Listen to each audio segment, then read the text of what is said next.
Well, hi, good morning. Thank you so much for joining me here in my shop on March 19th. It's been, I don't know, 10 days or so since I had this radio in here. Prior to that, I've done 20 videos on this radio. 20 videos.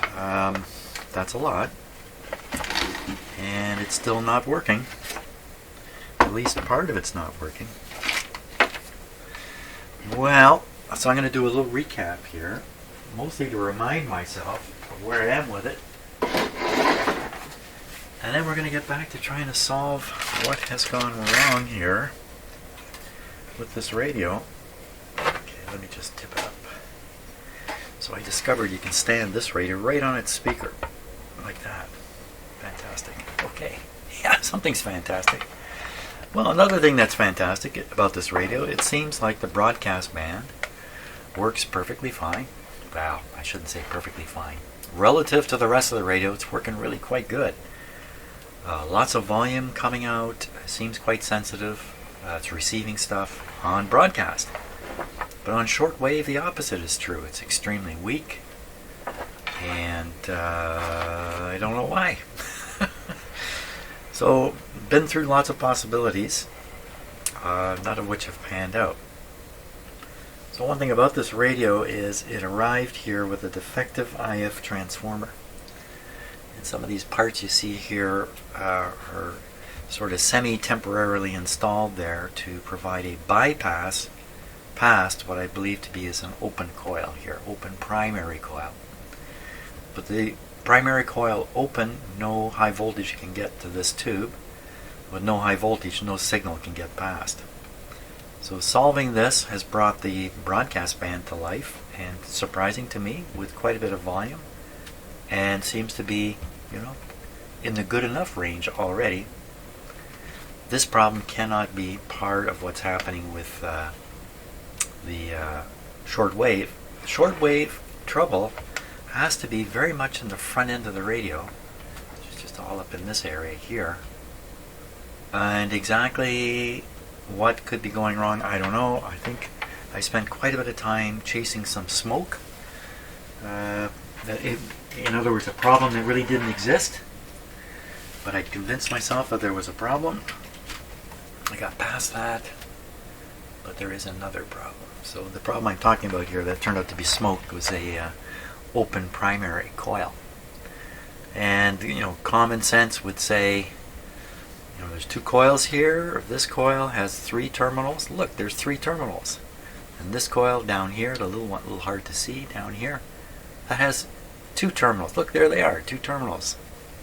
But that in fact is not how this is wired. It took me a long time to discover that in fact one of the lead wires from the small coil here is actually on this terminal. And one of the lead wires from this coil is this terminal. Once I found that out, I discovered that it would appear that the primary side is not open circuited, or the secondary side. But we're going to start right there this morning, reproving that there isn't an open coil here of some sort. This other coil is for the broadcast band. It's working fine.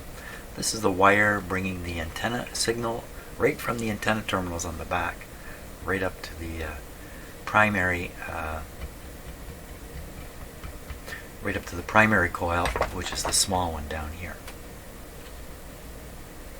I did note that this yellowish wire looks a little different from the rest, but I don't think anything's been done here. I think I spun some pretty wild yarns about how things got to be the way they are, but in fact they weren't the way I thought they were. So my whole yarn spewing nonsense, it just turned out to be nonsense, basically. That's kind of where I am with this. Like I say, I think the first thing to do is to prove once again that these coils are good, and then we'll go from there. Fantastic. Hey, snow fell last night out here. What's the snow? What's it doing snowing? Yeah, 15 centimeters of snow fell. It's -9. It's very cold again. Hey, winter has returned here. Okay, here's the results. Put this on the broadcast band. I get about 50 ohms here. In the broadcast band setting, the antenna feeds through this primary coil, and then through the primary coil over here. This coil has a lot more wire to it. I mean, it's the broadcast one, so it has more wire. This one, very little wire, in fact, on the primary side here. So right now we are reading the combination resistance of the two coils. We're getting 50 ohms. If I flip this to shortwave, what I'm doing is I'm putting a ground on the wire that ties these two together. So I'm moving the ground from the far side of this coil up to the far side of this one. So the only coil I'm testing now is this coil, and you can see the reading is around 2 ohms. And if I go to the other shortwave band, it remains the same. So this behavior matches the schematic perfectly. There's no reason to think, if the primary coil were open here, then I would get infinite readings here. You know, I don't. So absolutely certain at this point, as certain as I can ever be, that the primary is good. Now, I'm going to try to do a test that will prove the secondary side is good or bad. Okay, so the coil we want to test is this one right here. Now it looks like one coil with a center tap, but on the actual radio, these are two separated coils, and there's a wire running between them to connect them together. And we're going to look at it in a moment and try to figure out this wire, the center tap wire, and the bottom wire. Let's see where they go. So this one heads to the capacitor over here, and otherwise heads down to this switch. And this switch is in the broadcast position, like you see it now. The wire's open. So we put the radio in broadcast mode. This top wire is going nowhere. Just a DC wise, can't go anywhere. If it were left in broadcast mode, then this center wire will be like you see it now, just going nowhere. That's good. So this is open, this is open. Now the bottom one would be going over here. This is basically, I think, basically a grounding switch here.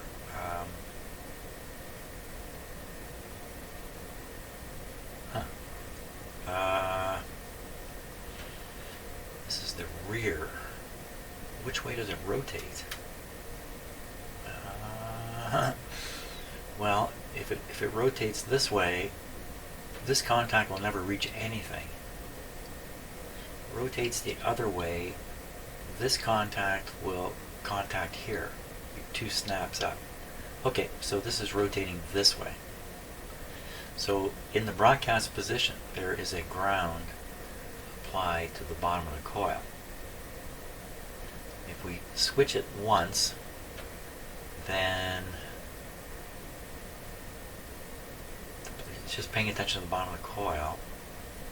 The bottom of the coil will no longer be in contact here. So we switch it once, the bottom of the coil,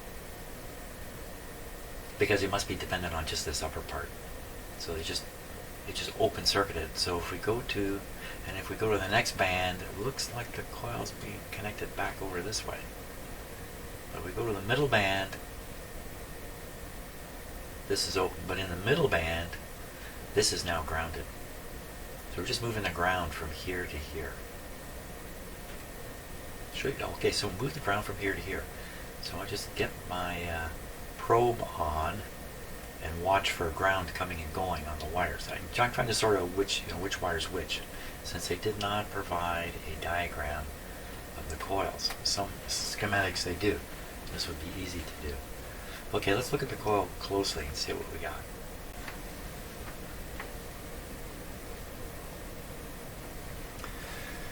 Okay, so this is the shortwave coil here. Just give you a chance to look at it again with the big secondary side there and the primary side. The very fine wire there. I'm measuring at 2 ohms according to the test I did. And there is a wire. This is the broadcast coil, so we can see a wire coming to the top terminal here, kind of zigzagging its way down. Now what exactly is happening here? It could just be laying on the top under the dirt and the dust. It kind of looks like it. Comes over. Seems to come over. Heads for ground. Ooh, there's some green stuff there. Now, this coil is supposedly good. Why am I so focused on it? I don't know. Because I saw how it was wired. I thought that's worth looking at.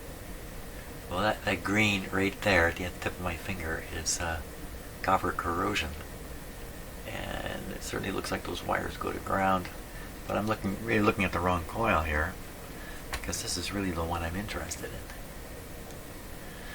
So I'm connected on one connection. This is the old test. This is the old test. I can take that off. I'm not connected anywhere. We're just looking at it. So this coil's 3 terminals are this one, which goes on that wire. See that wire disappearing into the form? That's going over to this terminal. And then we have these 2 connections back here, one of which you can see that it ties to the top of the coil. So we got top of the coil, bottom of the coil, and in the middle is the tap. Why can't I just connect onto that stuff and see what happens? No reason. Let's do the test and then we'll consider its efficacy afterwards, once we have some results to ponder. Okay, just using the clip leads here.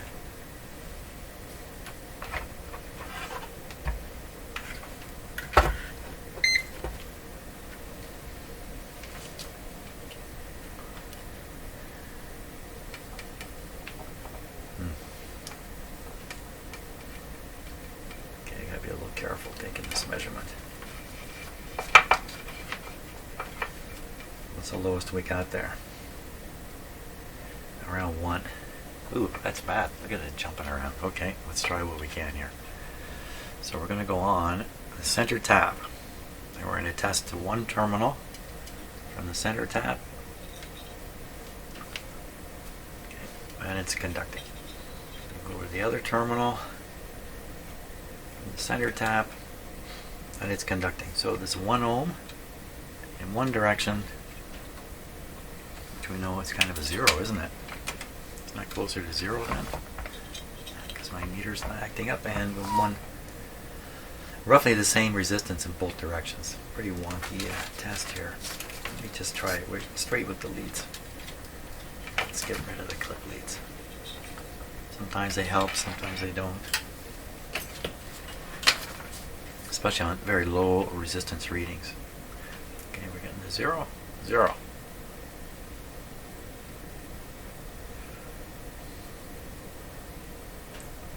Zero. That's pretty low. How do you get a 0 there? Okay, and then we'll go from the center tap to the other terminal. Hey. 0.1, and then if we put the 2 of them in series, 0.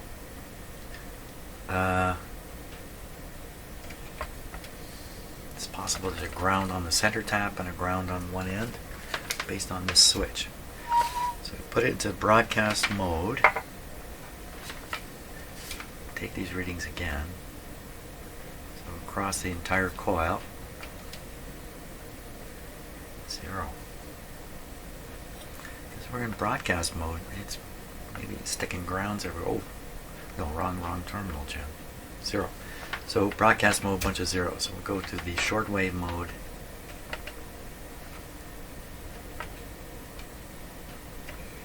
Zeros.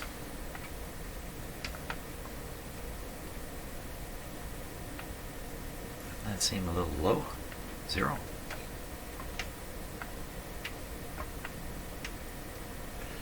Poor ohmmeter can't read that low. I'm on the 600 ohm scale, but it should be reading point.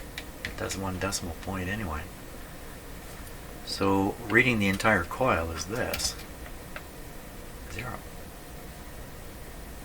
I'm looking for an open circuit. I'm not looking for a short circuit. not going to short circuit show up in here. Okay, so I'm going to study the schematic. I'm going to ponder these readings. I'm not coming up with a test of certainty here. I need a test of certainty. Okay, let's see if I can come up with a logical approach to this.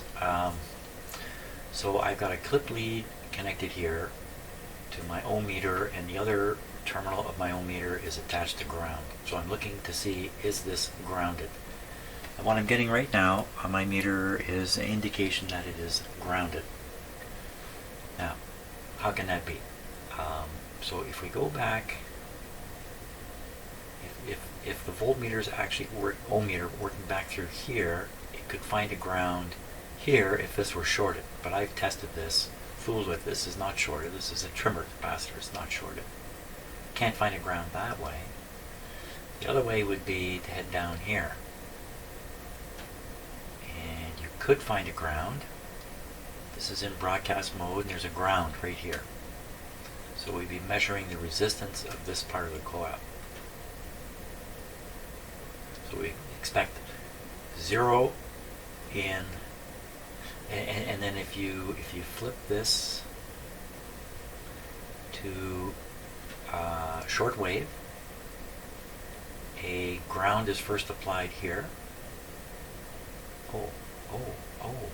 Here. Okay. Yes, I'm definitely getting confused here. That's the primary side. So on the secondary side, though, a ground is put right on the test wire when you set the radio to the highest band. And that makes sense because you're putting a ground here, you're using the least amount of coil here for the highest frequency. That makes sense. So you basically go on broadcast, no ground anywhere except here. There's a ground over here. Don't forget that. And when you flip the switch, a ground is applied here first through this connection, and then when you and that does the primary, but the secondary is left the same. The secondary, well, no, it isn't. Something happens up here. So we're going to flip this here. We are now directing the input, the antenna input, from down here up into the tube to up here and up into the tube by throwing this switch. So that shouldn't really affect anything. There's no ground heading this way. Well, there is actually. So, but when we flip the switch, this circuit is cut off. So no, there is no ground coming down here. So we flip the switch, we get a ground applied on the primary side. Secondary side should not change. Yeah, flip this switch once, it goes this way, and this opens. Didn't leave that hanging open? That's what it looks like. I'm going to put the ground on this, which is something to do with the oscillator.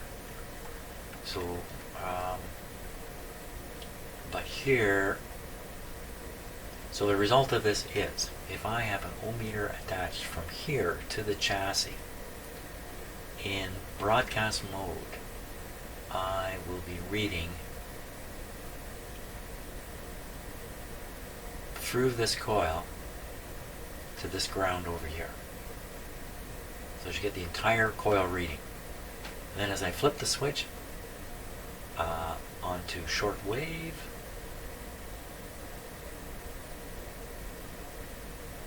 you get exactly the same reading.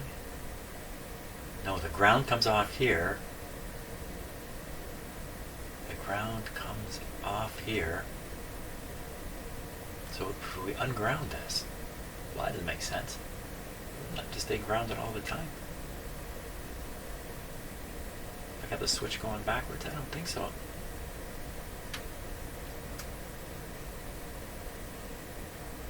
Ground is applied out this way. It just looks like this is an open wire. Well, that's because you've snapped it once and you've placed the, or you snapped it twice, so I'm confused. The ground is up here now, and this doesn't matter. Wow, well, okay, so I confused myself. Let's go look at the readings. Yeah, I got myself turned right around. This happens all the time. Maybe it's just me, but I have trouble thinking my way through these complicated things. Okay, so what do we got here? So we've got 0.2, but it's not really 0.2. It's actually 0. And I'm going to take the clip lead off here. We're going to clip it over here and check the 0 on the meter. 0.3, 0.2 sometimes I get there. So 0 is now 0.2.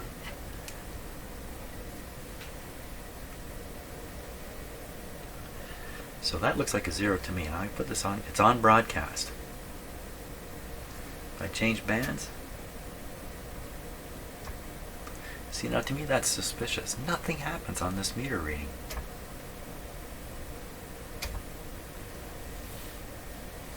That's very suspicious. This is the center tap. We'll go on the one end of the coil.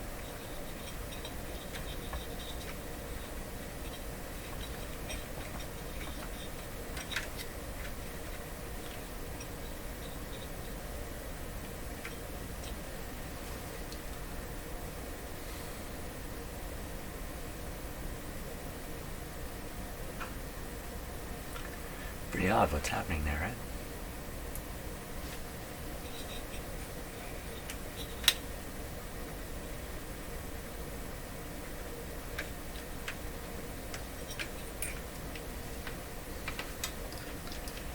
That was odd.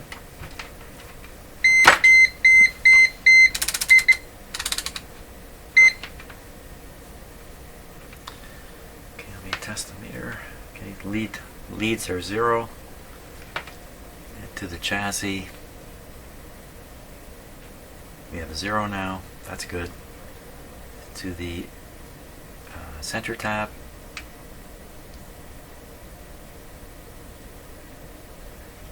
to the end, one end, and the other end.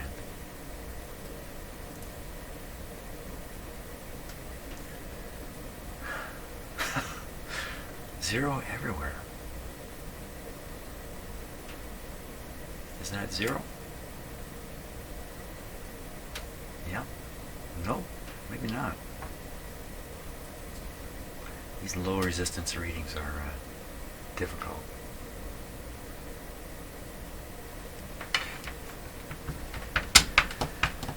I'm not getting any feeling here at all that I've proved anything whatsoever about that coil. I think it's still a question mark as to what's going on. Mostly because I don't think I'm understanding the circuitry exactly. Too many of those wafer switches. 2 is too many. Too many for me. Okay, somehow I thought bringing in another meter might help, but you know what? It just kind of doubled up the confusion here. So what I'm going to do is I'm going to desolder of the 3 wires. I'm going to desolder 2 of them. And these are the easy ones up here. This one and this one. And then that'll open the coil at the top. The last connection I can leave there. And I should be able to test the coil, but absolutely certain. Yes, test it with absolutely certain. And then I'll be able to move on, because my guess is there's nothing wrong with this coil, and I just need to prove it before I move on. That's just where we're at here. We don't want to yank too hard on this. Come on, you can come out. You can come out of there. And you've given the wire permission, but it still doesn't seem to want to come out.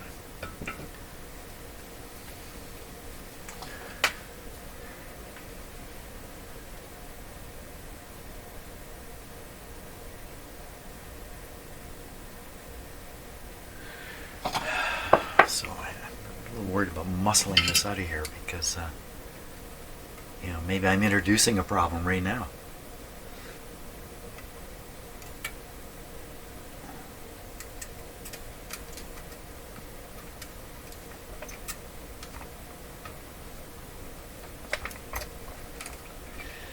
Come on, get ready. There we are. Okay, that one's out.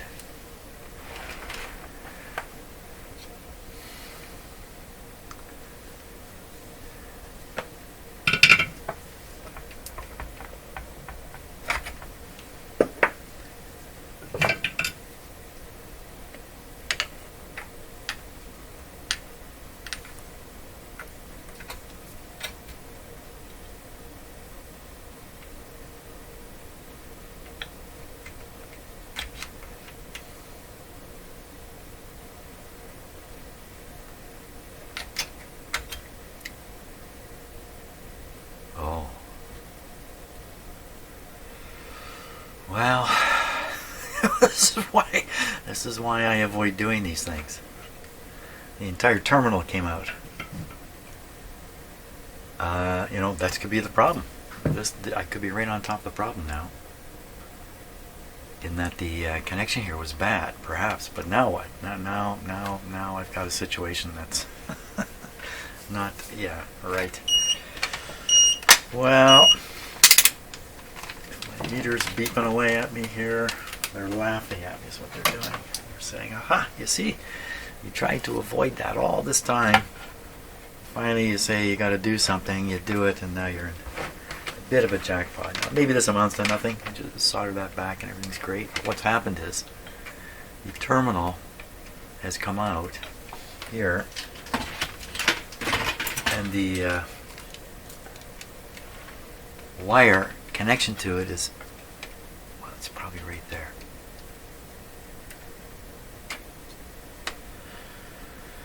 Okay, so given what we've got now, I'm going to clip onto the center tap wire. The center tap wire is this one up here.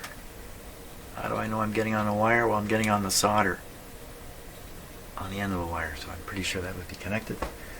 Now the objective here, the desire, the expectation, I guess that's really the better word. Expectation is nothing will show an open circuit when I do these following tests. So here's one. Let me repeat that. Nothing will show an open circuit when I do this. There we go. It's just probably bad connections here. Or when I do this. 0.7. Why are you showing me 0.7? This is with the leads together.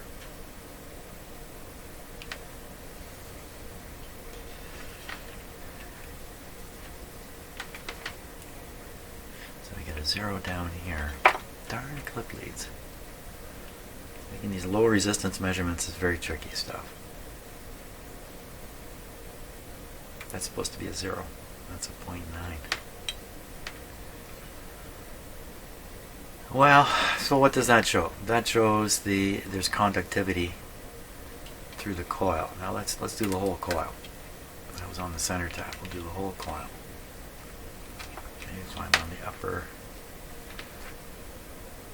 one outside wire. Here's the other outside wire. It's roughly double the previous reading. Ooh, previous reading was supposed to be 0. How did that happen? There we are. Coil not open circuited, nothing wrong with it. The secondary coils are not subjected to the same risk as some of the primary coils. In some cases the primary coils are connected to the antenna. Stuff happens with the antenna and those coils get blown. The secondary side, not the same exposure. Well, I'm not going to reconnect this. I'm going to leave it disconnected now and continue some kind of logical testing. I had these wires off, so maybe some more testing opportunities showing up. Or was it this connection all along? I don't believe it was this connection all along. Because it would still work in one, even if this center tap connection were off, then this thing would still work in one band. It wouldn't work on the other band, the other shortwave band. I think be the case. Oh my gosh. Okay, so I got to come up with new testing theories with those open wires there. Okay, first thing to test is the center tap wire. So I have one voltmeter lead attached to the center tap wire going back in the radio. From looking at the schematic, it should be open circuited in 2 positions and short circuited in the high band shortwave. So we're in broadcast right now. It's open circuited. Open circuited. Bingo. So that's behaving the way it should. Now we're going to test the other wire and see what we can find out about that one. Okay, so there's two outside wires coming from the center tapped coil, both heading to the switch. Can't see them clear enough to know anything about where they're going on the switch. But in the broadcast band setting, we should find a short to the chassis on one wire. No short there.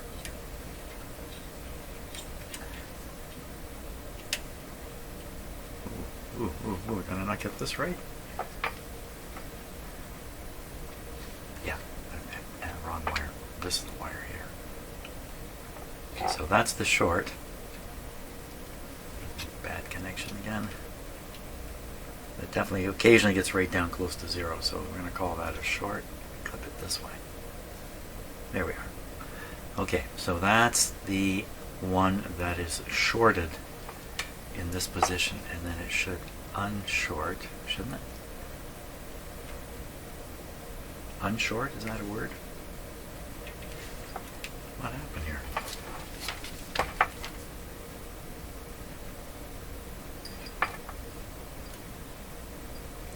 I gotta get some better clip leads. Oh, here he comes again. What are you doing? Testing my meter.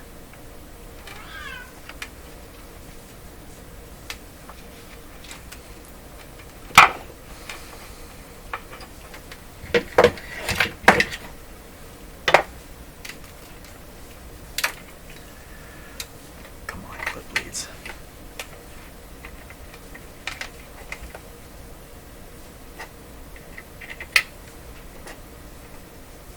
Nothing wrong with a clip lead.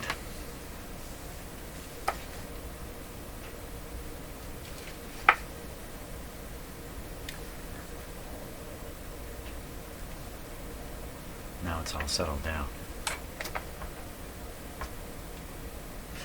Open on the highest shortwave band, ground on otherwise. Open on the highest shortwave band. Open on the, so we would snap the switch twice, click, click. These guys are all attached to the ground at that point. So one of them's going to the primary, we don't care about the other one's the center tap.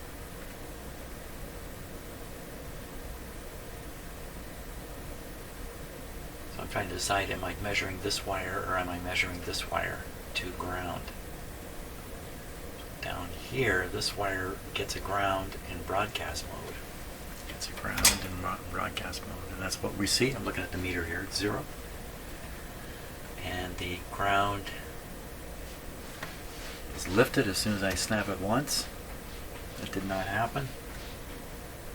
Ground, so you move this once. Now grounding into here. This wire's open. Ground has come off, but at the same time, snapping this over once, well, that doesn't put a ground here. That sends a signal to the tube. The ground is on here. Snap this once, and you're applying a ground on the primary, but nothing on the secondary. Something funny going on here. So maybe I've caught an anomalistic operation. It's hard to believe that any of this is wrong in some way. It's just wires and switches. I mean, well, how much can go wrong? Okay, I'm going to stop and concentrate on this scenario here where I seem to have found something, but probably not. Okay, let's see what we can figure out here. Now the image at the bottom, the one that's moving now, is the back of the switch. And in the center of the image, in terms of left and right, is the point of interest. Now, if you look at the diagram first, look up at the diagram, looking right in this area here, that's what we're looking at. And you can see there's a wide piece here and 2 contacts reaching it. So now if we look in the camera, there are 2 contacts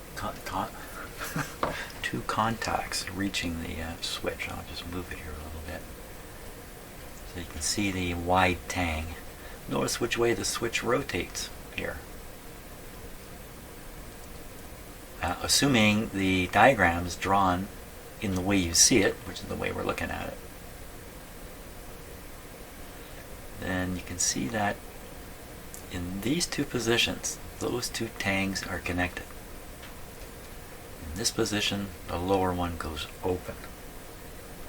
Okay, and I got my hand in front of the ohmmeter, so here we go. So let's go back. Okay, so one of those two tangs that are now tied together by the switch, one goes up to the coil, and the other one goes to a chassis ground. We're just applying a chassis ground to it, and this is perfectly normal operation here. It's doing exactly what it's supposed to. Of course it is. I mean, what can happen to it? Now, there's lots of dirt in there, but I looked very carefully at the movement of the spring-loaded parts, and as you slide things under them, the spring-loaded parts are going up and down, and that indicates, it's a little hard for you to see this now, that contact is being made. It's just a tiny amount. So everything's adding up. Everything is normal. Nothing is wrong. Coil not open. Coil can't be shorted.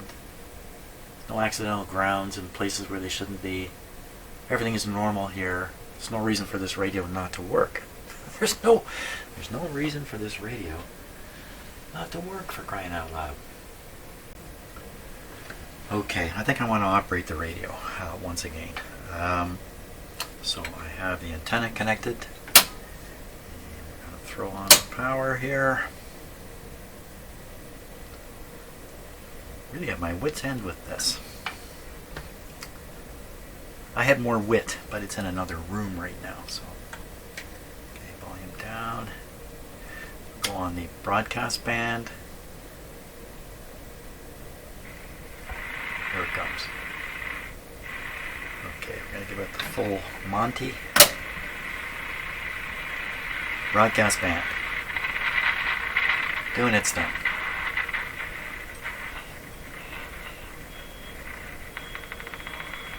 Here comes that interference.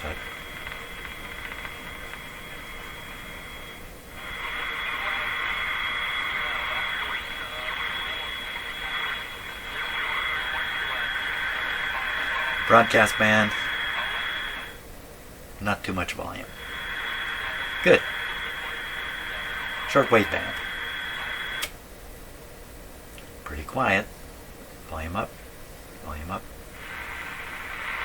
Well, that actually sounds like a radio. Let's tune it. Huh.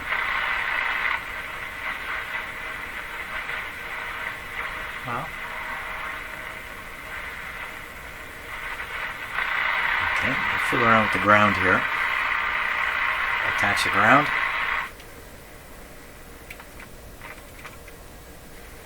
Now the volume's full, and we don't hear a thing.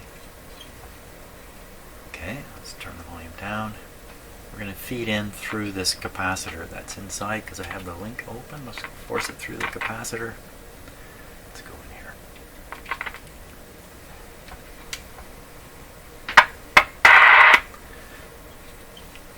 Quiet, very quiet.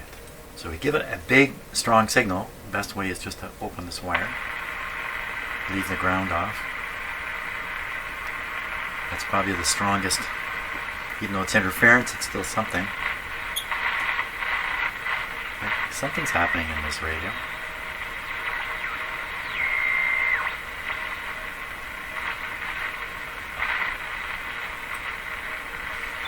Okay, other band. Oh, that's also making sound now. Wasn't this totally silent before?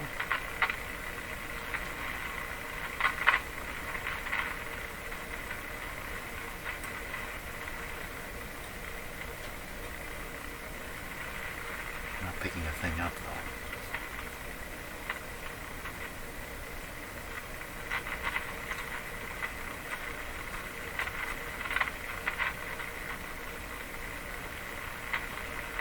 It's Let's go other side of this capacitor now. We'll get it out of the circuit so it's straight into the antenna coil.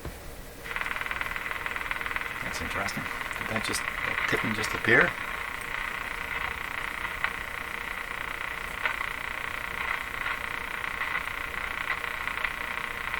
Just driving me batty.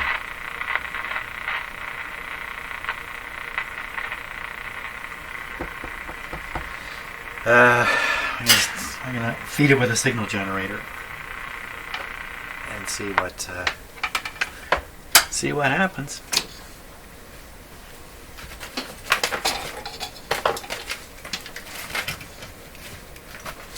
Okay, so the band I am on is the high band. We're gonna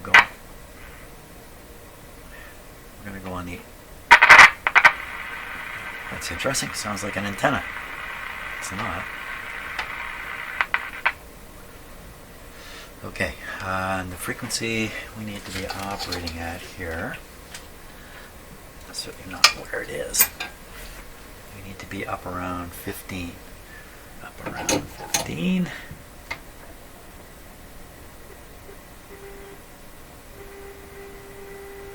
Blimey, blimey! It's working.